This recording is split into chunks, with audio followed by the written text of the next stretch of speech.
Week 4 of the college football season is upon us. 62 games on the slate, including a pair of ranked-on-ranked matchups, both at neutral sites.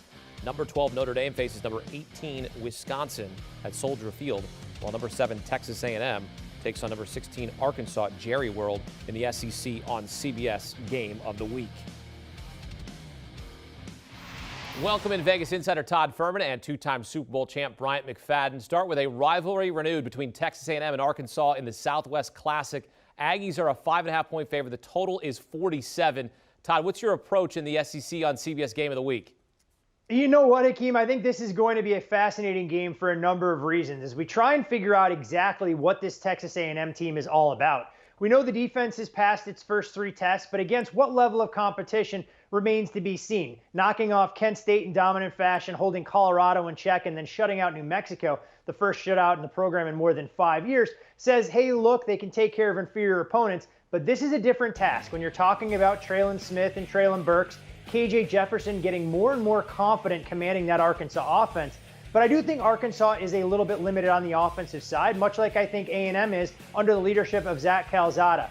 For me, this boils down to defense ruling the day. I love that A&M back 7. I have some questions about their front 4, but if you can make Arkansas somewhat one-dimensional, I think that gets a little bit alleviated. Meanwhile, A&M, Jimbo Fisher, nice and conservative. He's more than happy to utilize the play clock. I think we're talking about a good old-fashioned slugfest here. I'm going under the total at Jerry's World.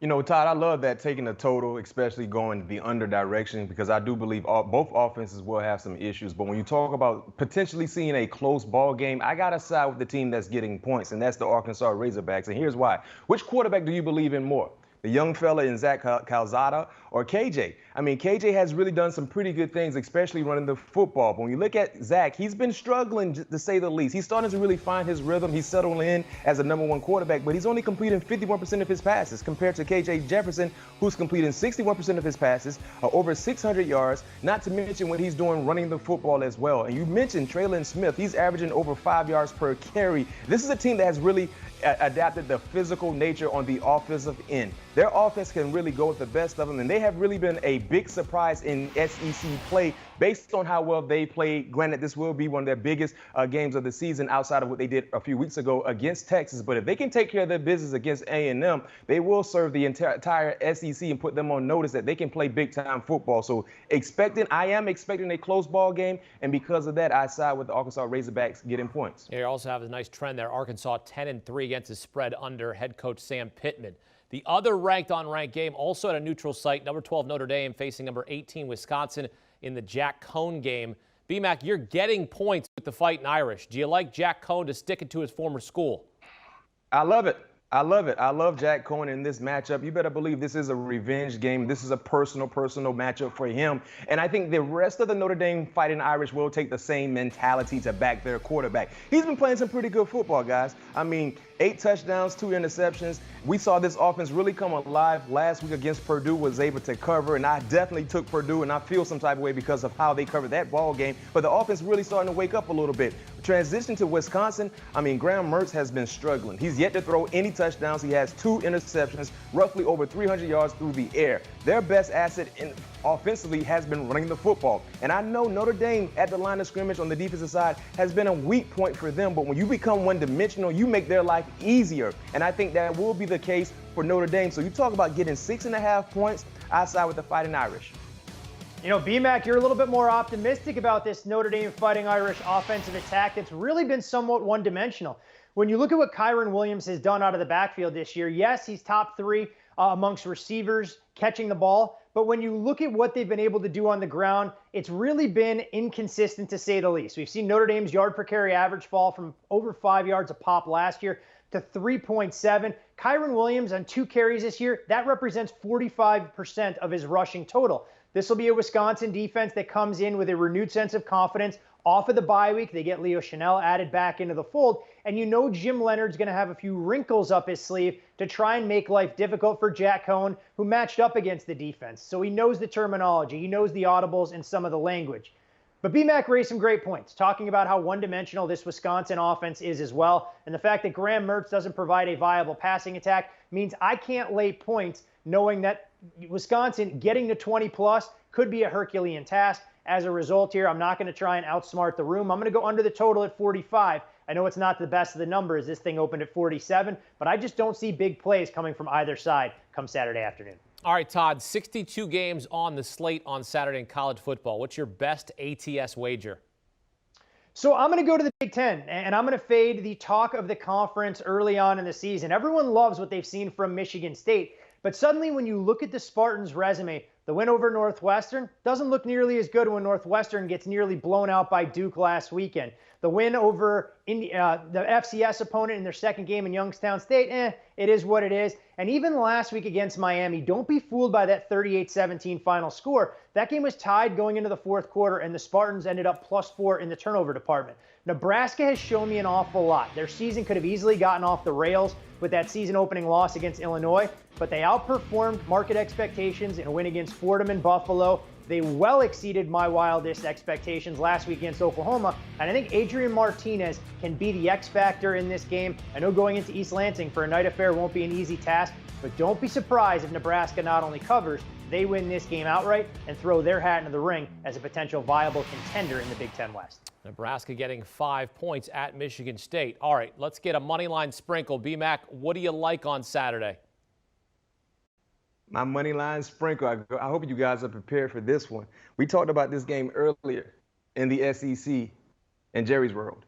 Arkansas, A&M. I know Arkansas, they're getting some points. You might not need the points. Take Arkansas Moneyline Sprinkle. That's where I'm rolling. I think KJ Jefferson's going to really have a huge game. They're going to put pressure on Zach Calzada. They're going to make life difficult for him.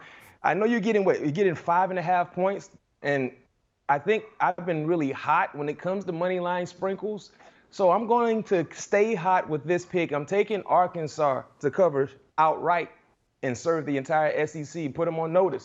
We can play some big-time football, and we can run with the best of them. So I'm taking Arkansas in the Moneyline Sprinkle, straight up.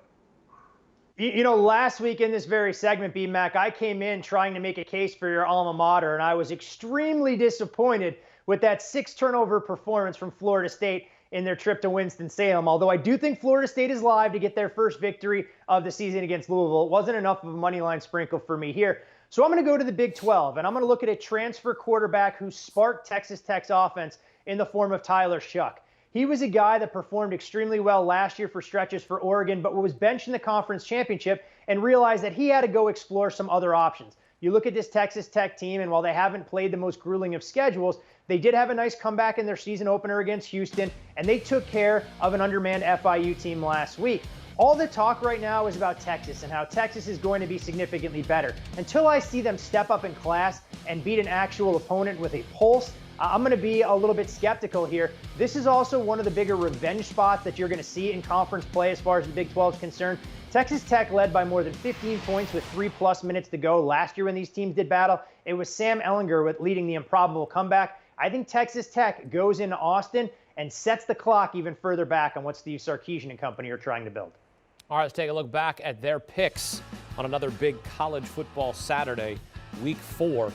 Texas A&M and Arkansas at Jerry World. Todd likes the under 47. BMAC likes Arkansas and the points. Again, 10-3 against the spread under head coach Sam Pittman. Notre Dame and Wisconsin at Soldier Field. Todd again going with the under there. That one is 45. BMAC going with Notre Dame and the points. Likes the dogs here in these neutral site games. And a best ATS wager for Saturday, Todd Fuhrman taking Nebraska +5. Who are they playing? Glad you asked. They're playing Michigan State on the road. Notre Dame, of course, you know who they're playing. They're playing Wisconsin. Texas Tech +300 against Texas. Arkansas on the money line to beat Texas A&M straight up. The Aggies, though, have won 9 straight in the series. Now let's get your top parlay for Saturday in college football. Todd, lead us off. What'd you put together? I have a trio of games that we're going to dabble in, 2 of which are sides. 1 will be a total. And we'll start with one of the bigger games in the Big 12. I know everyone is down in Oklahoma, and you can understand why. The offense hasn't shown that big play potential we expected to see. And Spencer Rattler has 7 touchdown passes this season. The problem being his 5 came in a blowout of Western Carolina in their second game. But I think this is a contest where the offense can get healthy. I look for them to clamp down on Jarrett Doege and company. I'm laying the lumber with Oklahoma. We'll go out to Colorado Springs, where FAU slides under the radar. I think Willie Taggart has this program headed in the right direction. This is a number that's a touch inflated, in my opinion, given some of the Falcons' struggles on the defensive side. If FAU wants to be there, I think N'Kosi Perry can really have a field day against this Air Force defense.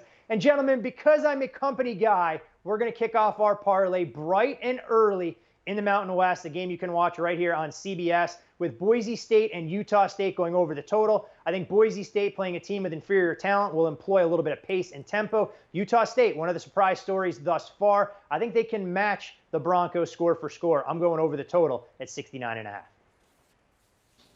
Well, I got a 14 parlay for you guys. Usually I go 4 or 5. I think right now for Saturday games, 4 is the best way to go for me. And the first game clearly is a given. You look at Georgia playing against Vanderbilt, traveling to Vandy, if I'm not mistaken. Take the under, please. Georgia has one of the best defenses in all of college football. I would be surprised if Vanderbilt scored 7 points if they played 7 times. That's how good Georgia's defense has been, so I think points will come at a premium for them. I don't see them scoring at all, so take the under. Next ball game, I got Arkansas getting 5.5. You guys know how I feel about the Razorbacks. I basically said take them in the Moneyline Sprinkle, but if you want to secure your parlay, take the 5.5 points. Next up, I got a Moneyline play. Michigan State, Nebraska. I understand, and I heard Todd's points about Nebraska potentially winning this ball game with the points. I don't think that's going to happen. I just need an outright win for Mel Tucker and his group. These guys can run the football. They proved me right last week. I think they will prove me right once again. And then the final game for me, Texas Tech, Texas. This is going to be an entertaining ball game. I don't believe in either defense. I'm taking the over. And if that happens, guess what? I smile and you smile. We all win. I love it. B-Mac, great stuff. Todd as well. Let's take a look back at their parlays for Saturday, week 4 of the college football season. Todd likes Oklahoma to cover the 17, Florida Atlantic +4, Boise State, Utah State over 70 +629. And B-Mac also with a nice parlay as well that pays out pretty well. As you take a look at his parlay, Georgia, Vanderbilt under 53 and a hook, Arkansas getting the 5.5, Michigan State on the money line -200, and Texas Tech and Texas over 62 at +967. Do you want a sports network that delivers everything that matters about the game? The highlights, the picks, the instant analysis, no yelling, no fake debates, no politics. Hit the subscribe button and never miss a moment.